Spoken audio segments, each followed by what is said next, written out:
जनक जी ने अपने सेवकों को आदेश दिया, 5000 बड़े बड़े वीर, नृणाम शतानि पंचाशत, नृणाम शतानि पंचाशत,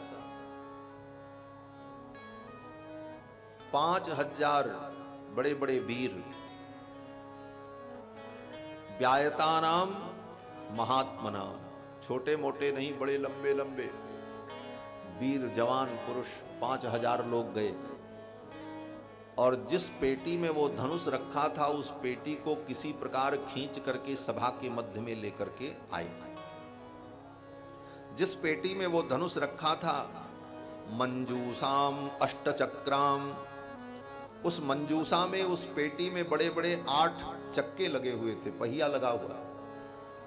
उसी चक्के के बल पर, पहिए के बल पर खींच करके किसी प्रकार ला करके उस पेटी को उन 5000 वीरों ने सभा के मध्य में रखा। ताम समूहुस्ते कथंचन, फिर जनक जी ने कहा यही वो धनुष है। पेटी खोली गई और विश्वामित्र जी ने कहा, राम यही वो धनुष है, जाओ देख लो। राम जी धनुष को देखने के लिए चले। विश्वामित्र जी कहते हैं, वत्स राम धनु पश्य, हे राम इस धनुष को देखो और अगर हो सके तो इस पर प्रत्यंचा चढ़ाने का प्रयास करो। राम जी गुरु जी के चरणों में प्रणाम करते हैं और प्रणाम करके चल पड़े। धनुष के सन्निकट पहुंचे तो राम जी ने कहा कि इदम धनुर्वरम दिव्यम संस्पृशामि हि पाणिना, पहले तो इस धनुष को मैं अपने हाथ से छूऊंगा, अगर मैं छूने में समर्थ हो गया तो मैं इसे उठाने का प्रयास करूंगा। यत्नवाश्च भविष्यामि तोलने, फिर मैं यत्न करूंगा कि इसको उठाऊं। राम जी कितने शीलवान हैं, कहीं भी किसी भी प्रकार का गर्व नहीं है राम जी। गर्व तो राम जी को छू नहीं गया मारा। ऐसे शील निधान रघुनाथ जी कहते, पहले मैं इसे देखूंगा, देखने में मैं समर्थ हो गया तो छूने का प्रयास करूंगा, अगर मैं छू सका तो फिर उठाने की कोशिश करूंगा, और अगर मैं उठाने में समर्थ हो गया तो पूर्णे पिवा, इस पर प्रत्यंचा चढ़ाने का प्रयास भी करूंगा। यत्नवाश्च भविष्यामि तोलने पूर्णे पिवा। और इतना कह करके भगवान श्री राम धनुष के पास आए, धनुष को देखा, धनुष को प्रणाम किया और फिर गुरु जी को प्रणाम किया। गुरु ही प्रणाम मन ही मन हीना। जब चले तब भी प्रणाम किया था और यहां पहुंचने के बाद फिर एक बार गुरु जी को प्रणाम किया। क्यों? बोले गुरु जी के आशीर्वाद से ही तो सब होना। गुरु मेहरबान तो चेला पहलवान। गुरु जी मेहरबान हो तो फिर चेला में क्या कमी हो सकती। विश्वामित्र जी को प्रणाम किया, गुरु ही प्रणाम मन ही मन कीना, अति लाघव उठाए धनु लीना। अति लाघव, लाघव माने शीघ्रता में, देखते देखते पलक झपकते राम जी ने धनुष को उठाया। महर्षि वाल्मीकि कहते हैं, आरोपयित्वा मौर्वीं पूरयामास तद्धनु, धनुष को उठाकर और उसकी डोरी को चढ़ाने लगे। धनुष को झुका करके डोरी चढ़ाई और डोरी चढ़ाने के बाद धनुष की डोरी को भगवान ने खींचा। आरोपयित्वा मौर्वीं पूरयामास तद्धनु तद्बभंज धनुर्मध्ये नरश्रेष्ठो महायशाः। भगवान श्री रघुनंदन ने धनुष की डोरी को चढ़ा करके जब जोर से खींचा तो इतना खींचा कि धनुष झुकता चला गया और झुकते झुकते बीच से टूट गया। लेत चढ़ावत खींचत गाड़े, लेत चढ़ावत खींचत गाड़े, काहू न लखा देख सब ठाणे, काहू न लखा देख सब ठाणे। तीछन राम मत धनु तोरा, तीछन राम मत धनु तोरा, भरे भुवन धुनि घोर कठोरा, भरे भुवन धुनि घोर कठोर, भुवन घोर कठोर रवि रवि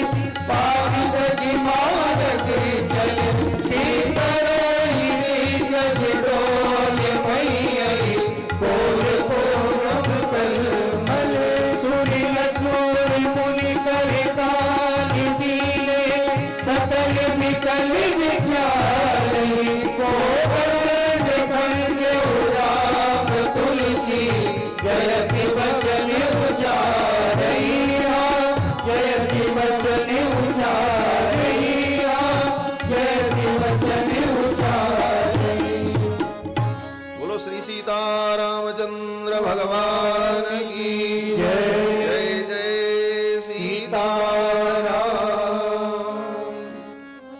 भगवान श्री राम ने धनुष को नहीं तोड़ा। क्यों? बोले तोड़ने का उद्देश्य नहीं था, तो टूट गया। राम जी ने तोड़ा नहीं, टूट गया। आरोपयित्वा मौर्वीं पूरयामास तद्धनु तद्बभंज धनुर्मध्ये। मध्य से धनुष टूट गया।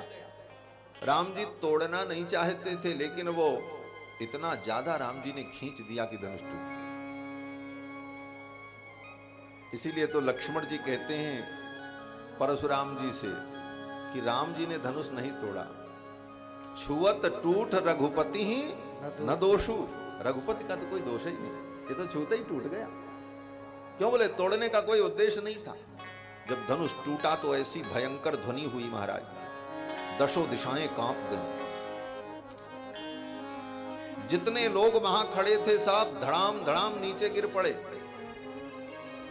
महर्षि वाल्मीकि कहते हैं कि उस धनुष के टूटने से जो ध्वनि हुई, उससे मोहित होकर जितने लोग थे सब वहीं भूमि पर गिर पड़े। निपेतुश्च नराः सर्वे तेन शब्देन मोहिताः। धनुष के टूटने से जो शब्द हुआ, उस शब्द से मोहित होकर जितने लोग थे वहीं भूमि पर धड़ाम धड़ाम गिर पड़े। निपेतुश्च नराः सर्वे, सब गिर पड़े। बोले सब गिर पड़े। तो वाल्मीकि जी ने अगली पंक्ति में इसको संभाल दिया। कहा नहीं, 4 लोग बच गए, सब नहीं गिरे। 4 लोग बचे थे। ये 4 लोग कौन थे? कहते हैं वर्जयित्वा मुनिवरम। विश्वामित्र जी नहीं गिरे, वो खड़े रहे। वर्जयित्वा मुनिवरम राजानम, जनक जी नहीं गिरे। और तौच राघवौ, राम और लक्ष्मण नहीं गिरे। बस 4 लोग बचे। वर्जयित्वा मुनिवरम राजानम तौच राघवौ।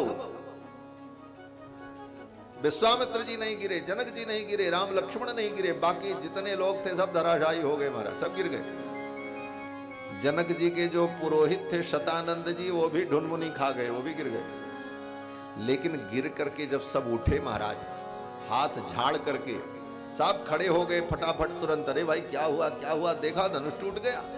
अब तो सब हाथ झाड़ करके अपने शरीर को झाड़ करके सब खड़े हुए और सब प्रसन्न हो करके राम जी की जय जयकार करने लगे। और सब ने कहा वाह वाह वाह वाह, रघुनाथ जी ने धनुष तोड़ दिया, तोड़ दिया, तोड़ दिया, तोड़ दिया रे, रघुवर ने धनुहिया तोड़ दिया रे, तोड़ दिया, तोड़ दिया, तोड़ दिया रे, रघुवर ने धनुहिया तोड़ दिया रे। हाँ तोड़ दिया, तोड़ दिया, तोड़ दिया रे, रघुवर ने धनुहिया तोड़ दिया रे। हाँ तोड़ दिया, तोड़ दिया, तोड़ दिया रे, रघुवर ने धनुहिया तोड़ दिया रे। हाँ तोड़ दिया, तोड़ दिया, तोड़ दिया रे, रघुवर ने धनुहिया तोड़ दिया रे। देश देश के राजा सब आए, देश देश के राजा सब आए, देश देश के राजा सब आए, देश देश के राजा सब आए। उन सब के मान को मरोड़ दिया रे, रघुवर ने धनुहिया तोड़ दिया रे। हाँ उन सब के मान को मरोड़ दिया रे, रघुवर ने धनुहिया तोड़ दिया रे। हाँ तोड़ दिया, तोड़ दिया, तोड़ दिया रे, रघुवर ने धनुहिया तोड़ दिया रे। तोड़ दिया, तोड़ दिया, तोड़ दिया रे, रघुवर ने धनुहिया तोड़ दिया रे। एक से एक अभिमानी राजा, एक से एक अभिमानी राजा, उल्लू की मूंछ को मरोड़ दिया रे, रघुवर ने धनुहिया तोड़ दिया रे।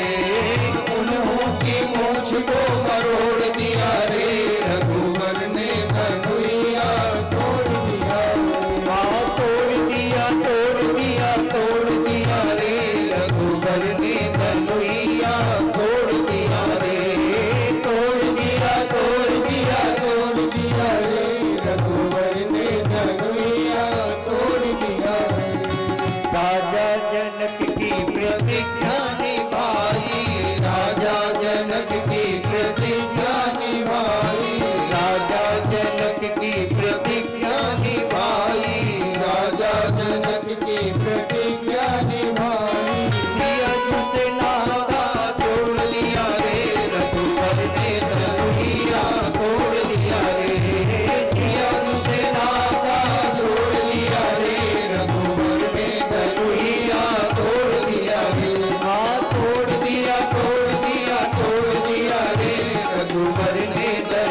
रामचंद्र भगवान की जय। जय जय सीताराम। भगवान ने धनुर्भंग किया, देवताओं ने पुष्प वृष्टि की, जय जयकार की। धनुष जब टूट गया तो श्री जानकी जी अपने कर कमल में बरमाला लेकर के श्री जानकी जी आती हैं और सखियां कहती हैं इनको बरमाला पहनाओ। श्री जानकी जी भगवान श्री रघुनंदन को जब बरमाला पहनाने चलती हैं तो जानकी जी 6 वर्ष की और रघुनाथ जी 12 वर्ष के। 6 वर्ष की किशोरी जी के कर कमल रघुनंदन के गले तक नहीं पहुंच रहे, कैसे माला पहनाओ। बरमाला लेकर जानकी जी खड़ी हैं और संकुचित होती मैं कैसे इनको माला पहनाऊं। सखियों ने कहा सरकार थोड़े झुक जाओ, मेरी किशोरी जी छोटी हैं, आपके गले तक इनके हाथ नहीं पहुंच रहे, थोड़ा झुक जाओ। ठाकुर जी और तन करके खड़े हो गए। बगल में लक्ष्मण जी खड़े थे, लक्ष्मण जी धीरे से कहा भैया झुकना मत, हम क्षत्रिय हैं, रघुवंशी हैं, और क्षत्रिय होकर रघुवंशी होकर पुरुष होकर एक नारी के सामने झुक जाएं, अरे राम राम। लक्ष्मण जी ने कहा ठाकुर जी से भैया झुकना नहीं। राम जी और तन करके खड़े हो गए। तो सखियों ने निवेदन किया भगवान से, झुके जइयो ललन रघुबीर, लली मोरी छोटी सी। झुक जइयो ललन रघुबीर, लली मोरी छोटी सी। लली मोरी छोटी, किशोरी मोरी छोटी। लली मोरी छोटी, किशोरी मोरी छोटी। लली मोरी छोटी, किशोरी मोरी छोटी। लली मोरी छोटी, किशोरी मोरी छोटी। तुम हो बड़ी बलबीर, लली मोरी छोटी सी। हाँ तुम हो बड़ी बलबीर, लली मोरी छोटी सी। झुके गइयो ललन रघुबीर, लली मोरी छोटी सी। झुके गइयो ललन रघुबीर, लली मोरी छोटी सी। जय माला लिए कब से खड़ी है, जय माला लिए कब से खड़ी है। तू कन लाग सली, लली मोरी छोटी सी। आधो कन लाग सली, लली मोरी छोटी सी। झुके गइयो ललन रघुबीर, लली मोरी छोटी सी। झुके गइयो ललन रघुबीर, लली मोरी छोटी सी। तुम हो राम की अयोध्या के राजा, तुम हो राम की अयोध्या के राजा। तुम हो राम की अयोध्या के राजा। तुम हो राम की अयोध्या के राजा। हम हैं जनक के गरीब, लली मोरी छोटी सी। हाँ हम हैं जनक के गरीब, लली मोरी छोटी सी। झुकी गइयो ललन रघुबीर, लली मोरी छोटी सी। झुकी गइयो ललन रघुबीर, लली मोरी छोटी सी। सुनियो बिनय दशरथ के लाला, सुनियो बिनय दशरथ के लाला। पहिरो आज विजय जय माला, पहिरो आज विजय जय माला। हमें गावे मंगल की किशोरी मोरी छोटी सी। हम गावे मंगल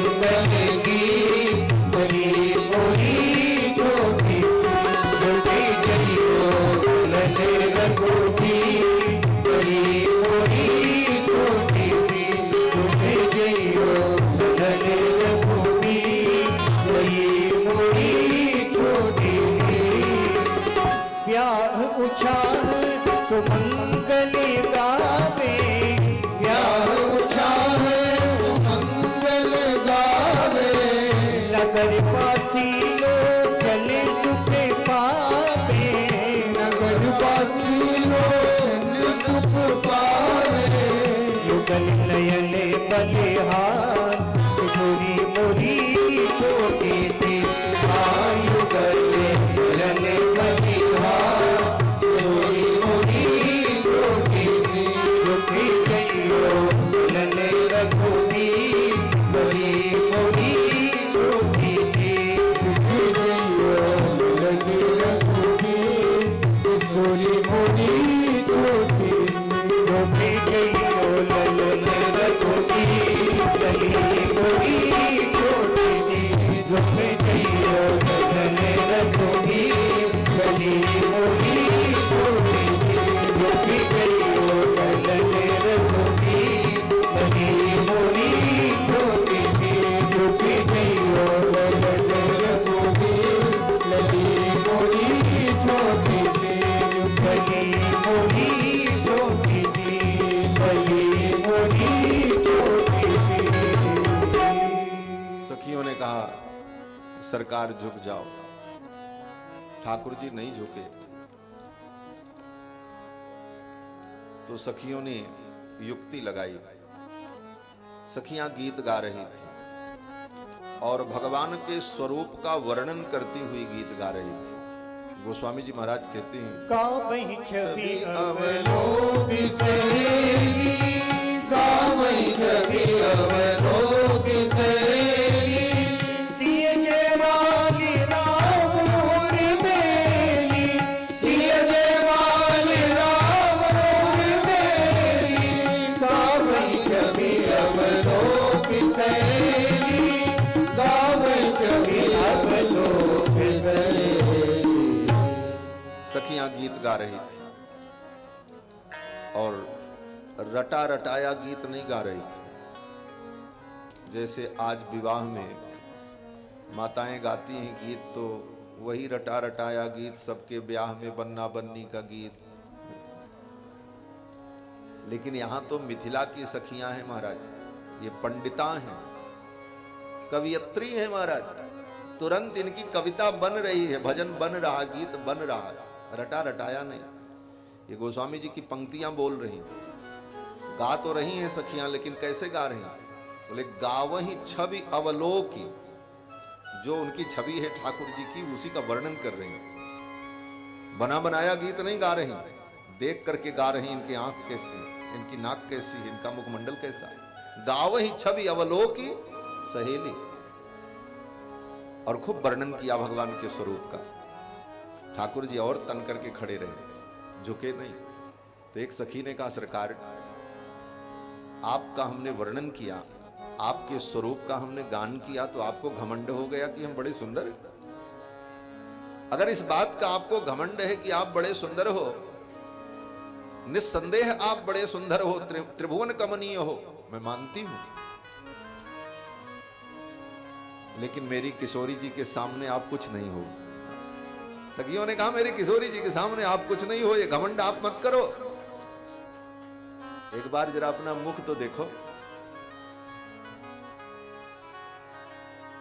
रघुनाथ जी ने कहा, कहां मुख देखें?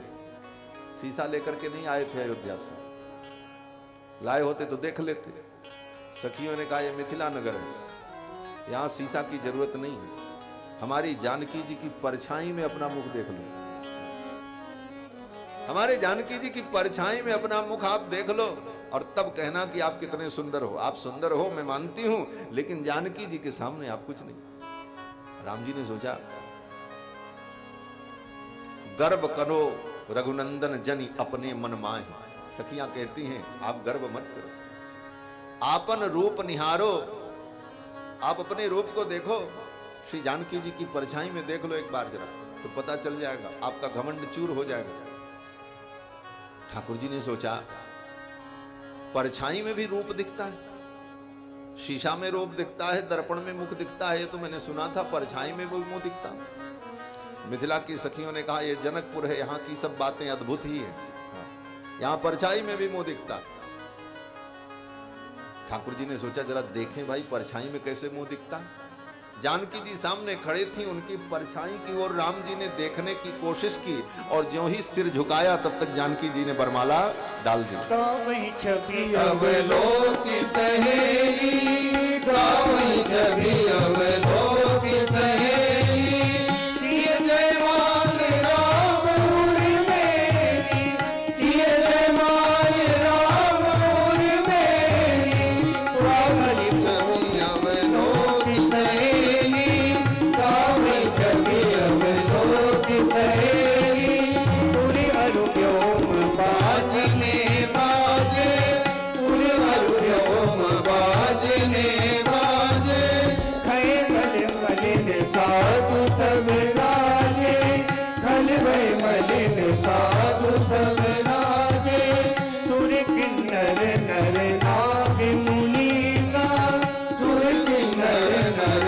नाग मुनीसा, जय जय जय कही दे असीसा, जय जय जय कही दे असीसा, नाचहि गावहि विबुध बधूति, नाचहि गावहि विबुध बधूति, बार बार कुसुमांजलि छूटी, बार बार कुसुमांजलि छूटी, जय विप्रभेद धुनि करही, जय विप्रभेद धुनि करही, बंदी बिरदावली उच्चरही, बंदी बिरदावली उच्चरही, मही पाताल नाग जस व्यापा, मही पाताल नाग जस व्यापा, राम बलि सिय वंज उचापा, राम बलि सिय वंज उचापा, गावई छवि अवलोक सहेली। भगवान श्री राम के गले में जानकी जी ने बरमाला डाल दी। राम जी ने धनुष तोड़ा, तीनों लोकों में यश व्याप्त हो गया, चारों तरफ जय जयकार होने लगी। मिथिलावासियों ने कहा, मिथिलावासी कहते हैं राम जी ने धनुष नहीं तोड़ा। बोले तब? बोले धनुष तो जानकी जी की कृपा से टूटा है। प्रमाण? बोले गोस्वामी जी तो यही लिख रहे हैं। क्या लिख रहे हैं? बोले मही पाताल नाक जस व्यापा और राम बरी सिय भंजऊ चापा। जानकी जी ने बोला सिय भंजऊ चापा। जानकी जी की कृपा से धनुष टूटा और वास्तव में धनुष को भगवान शंकर ने मानो पहले से सिखा रखा था। तुलसी राम के सरोज पान परसत ही, टूटो मानो बारे ते पुरारी ने पढ़ायो है। भगवान शंकर ने मानो उस धनुष को पहले से सिखा रखा था कि देखो मेरे आराध्य भगवान श्री रघुनंदन ज्यों ही तुमको छुए तुम टूट जाना। राम जी को श्रम न करना पड़े, उनका स्पर्श होते ही तुम टूट जाना। टूट्यो मानो बारे ते पुरारी ने पढ़ायो है। ये भगवान शंकर का ही धनुष है, मानो शंकर जी ने पहले से सिखा रखा है। और हनुमान जी का भाव तो बड़ा अद्भुत है। हनुमान जी कहते हैं कि यह धनुष राम जी के हाथ में जाकर के स्वयं टूट गया। क्यों? बोले अपने पापों का प्रायश्चित्त करने के। क्यों? बोले धनुष से अनेक जीवों की हिंसा होती है। धनुष ने सोचा कि मेरे द्वारा कितने जीवों की हिंसा हुई है, तो मेरे पापों का प्रायश्चित्त कैसे? किस तीर्थ में मैं जाकर के अपने पापों का प्रायश्चित्त करूं? मैं कहीं जा भी नहीं सकता। तो माहेश्वर धनुष ने विचार किया कि रघुनाथ जी चल करके आए हैं, इन्हीं के कर कमल रूपी तीर्थ में जाकर के मैं अपने प्राणों का त्याग कर दूं, मुझे भी मुक्ति की मिल जाए, मेरा भी कल्याण हो जाए। ऐशम धनुर निज पुरश्चरणाय नूनम देहम मुमोच रघुनंदन पाणि तीर्थ। रघुनंदन के पाणि तीर्थ में उनके कर कमल रूपी तीर्थ में आकर के धनुष ने अपना स्वयं प्राण त्याग दिया, वो छोड़ दिया जीवन। ले भगवान के कर कमल में जाकर मैं अपने प्राणों का त्याग कर दूं तो मेरे भी पापों का प्रायश्चित्त होगा। जानकी जी ने भगवान के गले में वरमाला डाली। सखियों ने कहा अब इनको प्रणाम करो। जब प्रणाम करने की बात आई तो श्री जानकी जी संकोच करने लगी, मैं कैसे इनको प्रणाम करूं। प्रणाम करने का मन भी करता है लेकिन डर भी लग रहा है। क्या डर लग रहा है? गोस्वामी जी कहते हैं कि गौतम तिय गति सूरत करी नहीं पर सतपद पानी। जानकी जी को गौतम की पत्नी अहिल्या की स्मृति हो गई। अरे इनके चरण रज से अहिल्या जो शिला थी वो स्त्री बन गई। इनके चरण की ये विशेषता है। अगर इनके चरण के स्पर्श से एक शिला स्त्री बन सकती है तो ऐसा भी हो सकता है कि कोई स्त्री शिला बन जाए। दोनों बातें हो सकती। और मैं अगर इनके चरण का स्पर्श करूं और कहीं मैं शिला बन गई, मैं पत्थर बन गई, तो इनको पाने की जो मेरी लालसा है वो तो धरी की धरी रह जाएगी। इसलिए जानकी जी चरण छूने में संकोच करती हैं। गौतम तिय गति सूरत करी नहीं पर सत पद पानी। गौतम तिय गति सूरत करी नहीं पर सत पद पानी। मन बेह से रघुवंश मणि प्रीत अलौकिक जानी। मन बेह से रघुवंश मणि प्रीत अलौकिक जानी। हाँ प्रीत अलौकिक जानी, प्रीत अलौकिक जानी। फिर सखियों ने समझाया। जानकी जी ने भगवान के चरणों में प्रणाम किया और फिर सखियां जानकी जी को लेकर अंतःपुर में चली गईं। परम आनंद हुआ।